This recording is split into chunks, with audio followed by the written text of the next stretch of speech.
Hello and welcome back to Perpetual News.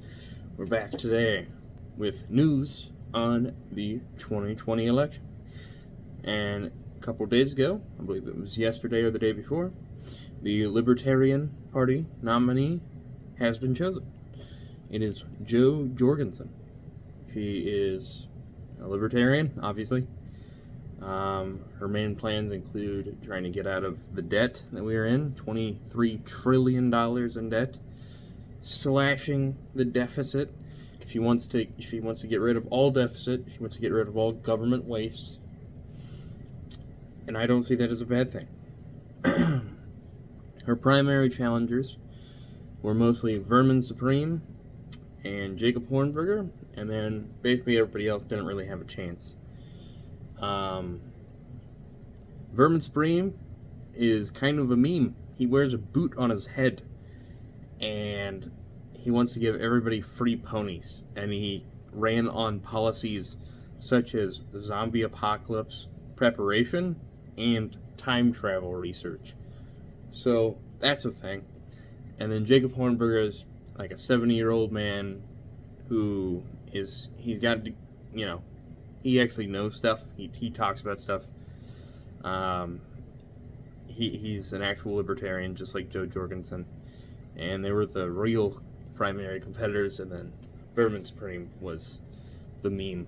And you gotta be in on the joke, so to speak. And the joke being that if, we were to elect Joe Biden or Donald Trump again, it would be more ridiculous than voting for a guy with a boot on his head. And it was a good joke. It lasted for a while. So I'm briefly going to describe Jo Jorgensen's policies, because I actually think I'm going to vote for Jo Jorgensen, because I live in Illinois and my vote doesn't really matter. It's going to go to the Democrats regardless.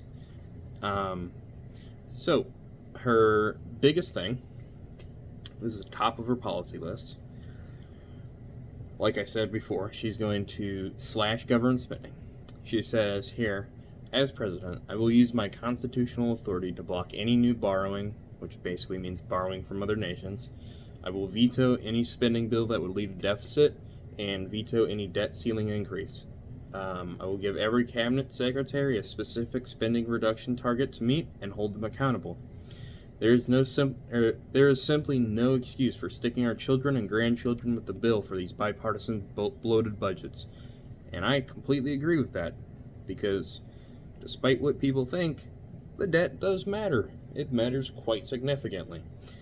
We are in the midst of one of the greatest economic crises in the world, probably ever. And of course, with automation and immigration, everything happening, the economy is only going to get worse unless we have some sort of solution. What she's doing here is she's stopping the bills that we're going to have to pay later right now. She's going to get rid of that debt. We're going to re-rate the clock, we're going to go back a couple of years and hopefully get rid of all that debt. And that would be a great thing for our economy, because then we will have more money to spend, and then we won't have any bills to pay later in the future, and it will also significantly harm other trade powers such as China. It's only better for us if we get rid of our debt now. Okay, so her next policy is neutrality and peace. She wants to turn America into one giant Switzerland, armed and neutral, with the military force to defend America's shores and soil against foreign attackers or invaders, protected by an armed citizenry by military laser focused on defending America. No U.S. involvement in foreign wars. Bring home our 200,000 American military personnel stationed in foreign countries. No U.S. military aid to foreign governments. No U.S. blockades or embargoes of non-military trade. I agree 100,000%. We should not be in any other nation. We should be home, defending our borders, getting our troops home from defending these countries that'll just backstab us at the very first chance they get. We don't need to station 1 million people across the globe in different bases either. That doesn't make any sense.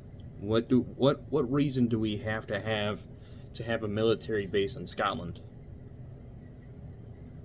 Why? It doesn't make sense. Japan doesn't make sense. Japan's been our ally for 50 years. Doesn't make sense.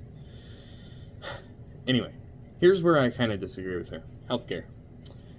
She said, Republicans and Democrats' policies over the past 50 years are a reason that healthcare has become so expensive. The latest proposals to fix healthcare will further micromanage your doctors and restrict your access to care while failing to solve the underlying problem. They differ only on whether this should be done by private insurance companies or government bureaucrats. This is the exact opposite of what needs to be done. We can reduce the cost of healthcare by 75%, allowing real price competition, and by substantially reducing government and insurance companies' paperwork. This will make healthcare affordable for most Americans, while also reducing the cost of legacy programs like Medicare, Medicaid, and the VA. I disagree with this. It is kind of vague. I don't know exactly what her plan is, to be honest with you, but I think that there should be price competition. I think it'll drive down the prices, but what has to happen there is you have to have price competition up to a certain extent. There has to be a limit on where you can go. Like for different medical procedures, like say if you were getting knee surgery or something, it should only be going up to like, I don't know, $250, and then maybe the government pays for the rest of that. That's what I would do. But it is what it is. I don't know exactly what she was trying to get across here. More or less, I think she just wants to cut the government spending, and that kind of adds onto this. But it is what it is. Environment. I kind of disagree with her here as well. I will work to remove government barriers to replacing coal burning and oil burning power plants in the United States with safe, non-polluting, high-tech nuclear power plants, and allowing off-grid use of solar power. Worldwide, I believe we need to consider all scientific and economic knowledge to care for our environment, not cherry-pick data to support a predetermined outcome. Most pollution is generated in developing countries, so reducing pollution worldwide requires cost-efficient, zero-emission energy sources like nuclear. I basically 100% agree with that, except for it's not as detailed as I would like it to be. Whenever she talks about foreign investment and developing countries for their economic and environmental development, we really need to talk about how China is going to these developing countries and literally sending in factories upon factories upon factories, and then they got coal generated, oil generated, all these carbon emission factories that generate power for these countries. We need to go in and offer a deal to these countries to use solar power or, like she said, nuclear power. I know nuclear power has a lot of hate around it because of Chernobyl and Fukushima and stuff like that. But it's gotta be changed.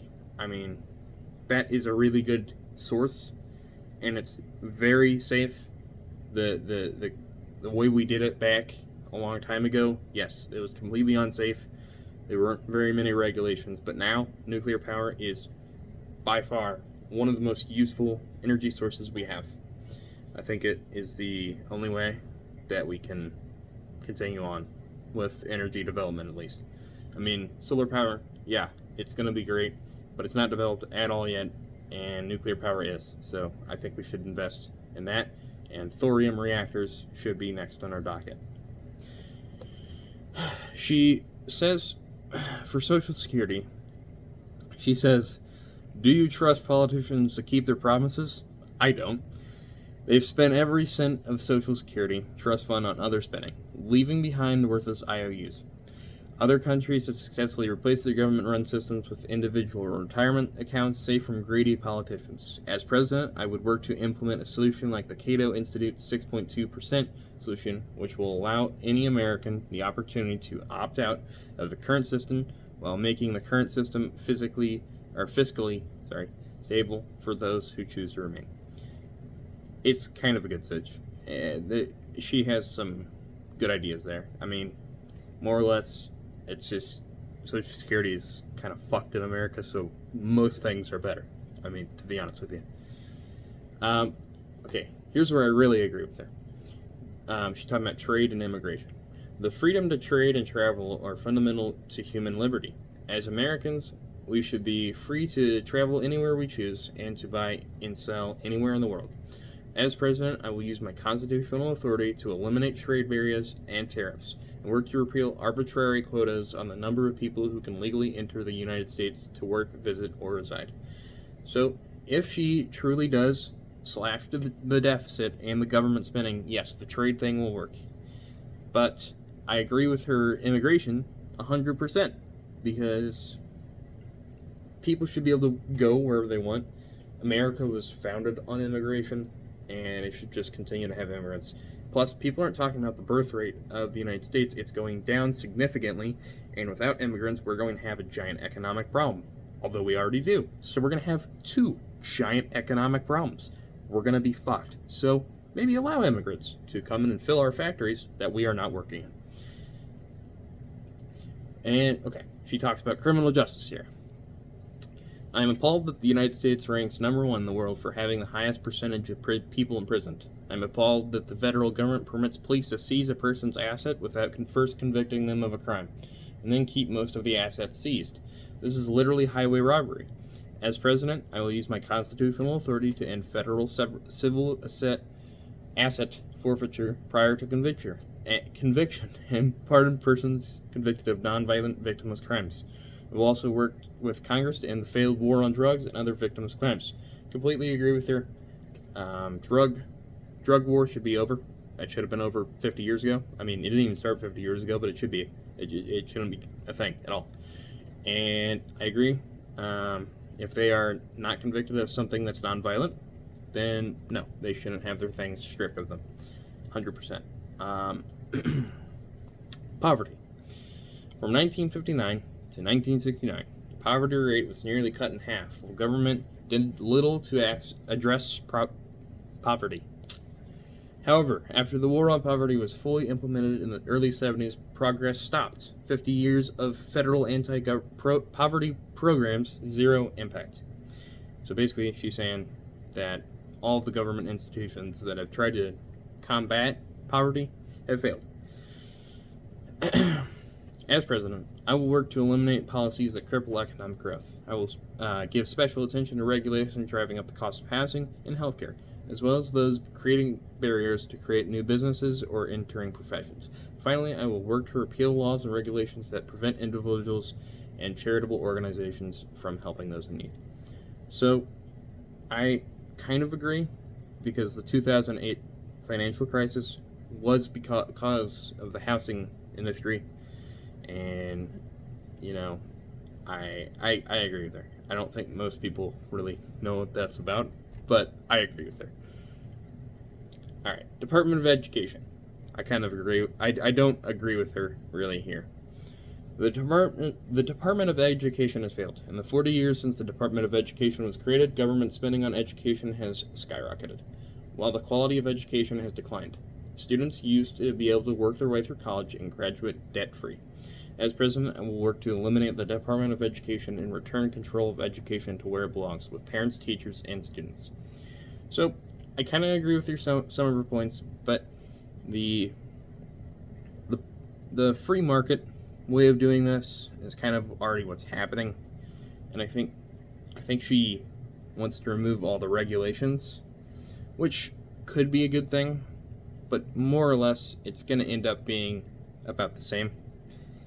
I agree that we should have free public college. That should just be a thing. If we were funding these colleges, such as the ones around me, the one I'm going to, the community college I'm going to, it should be free. I know they're private institutions, but the government can pay for that. As long as they don't go over the debt limit, then I am fine if they do that. And it's really not that expensive. It's one of the least expensive things in government. People just don't really understand that, but they just see a big number, and that's because we're a big nation, and that's why they hate it. That's why they hate free college. It's not hard to pay for. We should just be able to do it. It's a simple fact of it. Alright, taxes. Taxes are never voluntary. They always paid under the threat of punishment. If you fail to pay what government says you owe, you can be fined, have your wage garnished, assets seized, even go to prison. Voting for more government spending inevitably leads to higher taxes to pay for it. Now, or in the future, as president, I will work tirelessly to slash federal spending, make government much, much smaller, and let you keep what you earn. Although a well-stated theory, I do believe in some tax. I mean, some people claim that taxes are needed to have a civilized society. I don't necessarily agree with that statement, but I will say this. I do agree that they're never voluntary. Nobody wants to pay taxes. I don't think anybody wants to pay taxes. I don't want to pay taxes. Nobody wants to.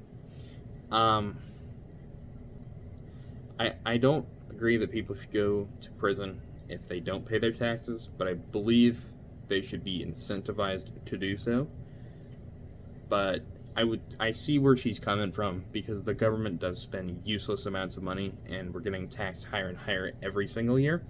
You know, I think there should be a flat tax rate capped at like maybe 2% for people. I mean, in that case, more people have more money, the economy increases, the businesses expand, and then they can tax those businesses. This is not individual taxation. This is business taxation, which is completely different. It's very useful, and that's what we should focus on rather than the individual people. You know, if you got some poor person living in Detroit and they're getting taxed at 18% of their, income, that 18% could save their life. That could save their child's life. But the government, needs it. That's my opinions on Jo Jorgensen of the Libertarian Party. It's been a long video, but I'm glad I talked about this. This is who I'm voting for. She's a good lady.